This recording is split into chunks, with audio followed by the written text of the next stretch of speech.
These are the 5 best and irreplaceable presents for your man. If you're here because you want to spend your money or if you want to buy him material things, then this is not your video. There are plenty of others out there that will teach you what you can buy for him. This is about the time, the effort, and the love that you want to give him. By the end of this video, you will see what are the 5 things that men appreciate the most and what 5 ways you can truly give the best presents that he won't be able to find anywhere else. Because you, as his wife or partner, are the only one who can give him these presents.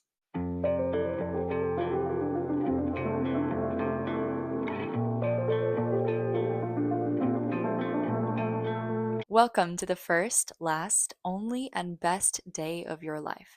Today, we're talking all about how to become the most virtuous wife and partner for your man through these presents that you can give him. I would love for you to come along becoming a woman of virtue by subscribing, because how are we going to have good men in our lives if we do not become good wives? These 5 keys to mindful loving were also taken from David Richo's book, How to Be an Adult in Relationship, which our book club, The Heart of the Matter, read together back in September, and I wholeheartedly invite you to join. It's in the description below for women only and completely free if you're into speaking about emotional intelligence, relationships, love, God. You must have heard that there are 5 love languages, but we're speaking of a 6th one, to be known fully. Remember that love and true presence, unique giving of your time and effort, all of what this video is about, is really learning to love your partner in the way that they feel loved.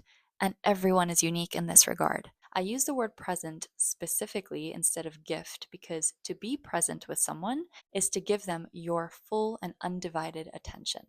A lot of us must have felt what it's like to be with someone in a room or to sit beside them or lay beside them and feel completely and utterly alone. This is the opposite. This is, they could be across the ocean and you would still feel that they're right there because you know that you're both on the same page and you give each other your undivided attention when you are together. You care about what they have to say, and when they are saying it, perhaps you can make eye contact. You can mirror them well. You can hear what they're saying that they're not actually saying. You can read between the lines. With their emotions, you can actually hear, oh, they mean this, not just they're saying this. To pick up on that meaning is the emotional maturity and intelligence that you actually have. That devotion to your partner is the first step in giving this present, because your time and your effort and energy are all focused on their expression. You believe that they are worth giving the most valuable thing that you have to. It is not just your time, but your capacity of being with them. When you truly give such attention that it is laser beamed into your partner, you can understand attunement. You're on the same vibration. You're picking up on everything they mean in every way. You might have heard that communication has 3 ways to be received. One is the words that are being used, another is tone of voice, and another still is body language. And really, we miss a lot of what is being said if we're not present with another person, in that how they are expressing something says more than what it is they're saying. This is why texts can often go confused or misunderstood, because we're missing the tonality as well as the body language. How are they tilting their head? Are they looking somewhere? Are they cracking a joke while they're saying it because of their expression on their face? We don't get to see all of those things. We try to circumvent this with emojis on text, but there's only so much that can be shared with that limitation of not being physically present with one another. So once we are physically present, we can also give this undivided attention that is such a full quality of attunement. And I truly don't think there's anything better than giving this even to strangers. But to give it to your man means that he knows that you're there for him.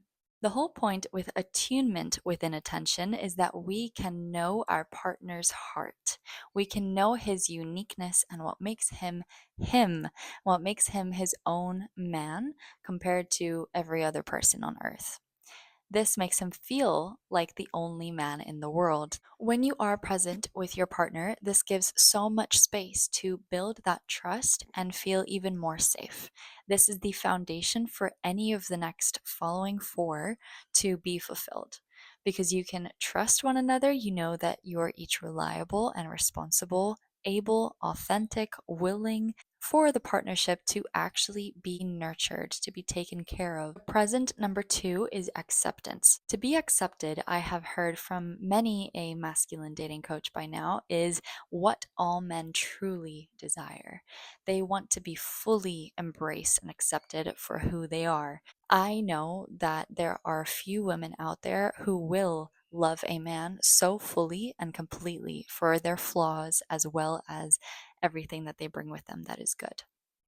Do you embrace who they are, including their faults? Do you desire them to tell you their fears also?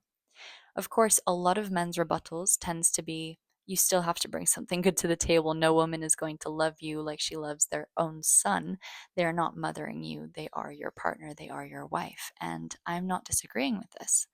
But equally, he has to feel that you'll be there when things are down, when things are slow at work, when things are not going so well, when he's for months on end feeling like the weak link. You, as his wife, as his partner, are forever going to be that strength for him by speaking your belief and faith back into him. When he wavers, if he does, you can say, I believe in you. I trust you. That acceptance is true devotion for a relationship. That is a true present that you can gift your man. It allows him to feel safe to give himself to you. Because we all want a man who is strong and able to face the world, but when we're at home together, we also want that part of him who is emotionally open, who is readily available to be vulnerable and say, this is something that I am unsure of, but I'm still going to be the man who's going to go out there and get it done. Acceptance really means that even if we disagree with their choices or their ways of doing something, we love them still. This is the most important once marriage arrives. There is no backing out, there is no leaving. You love this person fully, and you're prepared to accept everything, including how they might be falling from your ideal of what this should look like. Acceptance is the opposite of moralizing. It's the opposite of saying, you're platformed up here, so unless you do it this way, no. They need to feel that they're loved even in their failing, as it might be called. A necessary component of self esteem is that we actually are feeling accepted by those that we respect. We don't need it from most people, but those that we love and those that are around us whose opinions we care about, who matter to us, we want them to approve of us. That is just the way it is. If someone I love doesn't approve of something I do, I'm going to take that on board as feedback as to how I should be improving my character. So, of course, we want to be accepted by those who are near us, particularly by our partners. Every single man out there wants to know that he is good enough. He is always good enough as he is. When we give this present of acceptance, a man feels more nurtured and secure in the relationship to continue to be loving, to show up as he wants to. He feels no need to hide with us, and that is what we've always wanted as women. The third present we can give our man is appreciation. When we can appreciate a man, every dating coach out there says that men want appreciation, but as you've seen, what he wants even more than appreciation is acceptance. That is the deeper need. Appreciation is what can lead even to full acceptance because they feel that it is a way through to being in that connection with you. When you appreciate a man, you don't just say, thank you. If he pays for the bill at a restaurant, if he opens the door, no matter how small the gesture, if he does something for you, to make eye contact with him, give him that attention and attunement, and then to say, I really appreciate that. Thank you so much. Or even, thank you. Changes the way that everything feels because you took a pause and you gave it the validation and the emotion that it required. If he also is emotionally attuned to you, he will feel that deep appreciation. When you can appreciate your man, this leads to that deep acceptance that they so want. They want to know that they put that smile on your face, that you are delighted by them, that they feel respected, that they have that admiration that is growing by you for them, all through that simple note of appreciation. As the Gottmans say, the ratio of complaint versus appreciation that should exist in a relationship is 5 to 1. If you, as a woman, can in fact create the present of appreciation with your man way more repeatedly than you do any negative interaction, he will also grow that admiration, respect, and trust for you, as we have already noted, are the three key components to having a healthy relationship, according to Alison Armstrong. Believing in a man and speaking faith into him really comes in this present of appreciation. Our man wants to feel encouraged and cherished as much as we do by him. We should always breathe into him possibility, kingdomship, knowledge of the potential of the man that he can still become forever. We're speaking life into him, and he feels that we have such a good vision for him, that we are such a solid helpmate for him, that we are there for him, and that we don't take away from him in any kind of way. Belief engenders potential. That potential that we see in our man can be grown when all he hears is the storytelling of, "You are such a wonderful man. I truly appreciate everything that you do for our family. Thank you so much for being attentive in this way. You did this for me. I appreciate you greatly. I love you so much for this. Thank you." And all of these don't have to be at the receiving end of a favor or something that he has done for you. If you can compliment him in the odd hours, in the after dinners, in the sitting on the sofa watching TV together, that isn't just on his looks, but also on his character, that is actually what a man has worked towards all his life. Hopefully, he will be the kind of man that you admire so much that you can't stop but give compliments to him. So, by you being appreciative of your man, you are in fact creating a stronger personality and character in him. What greater present is there? The fourth present you can give your man is affection. Of course, all men, as they say, want physical intimacy, and we understand this. When we come in with loving affection, we're giving all those three, attention, appreciation, and acceptance, fully, because we love this person. This is our deepest need as children. It is our first need. We all want to first be loved, to be held by the hand, to be cared for, to be nurtured, to be hugged. We all want to be in that way fully accepted. So when you reach out to your man, if you can touch his arm, if you can hold his hand, if you can graze his hair, truly be affectionate in every loving form of care and not just the baseline lustful way of affection, then we can nurture that in every moment of the day, not just in the bedroom. So, when we're talking about affection, it is not simply the physical touch of affection, but also the care that comes in learning their hearts and knowing my man loves being loved in this way.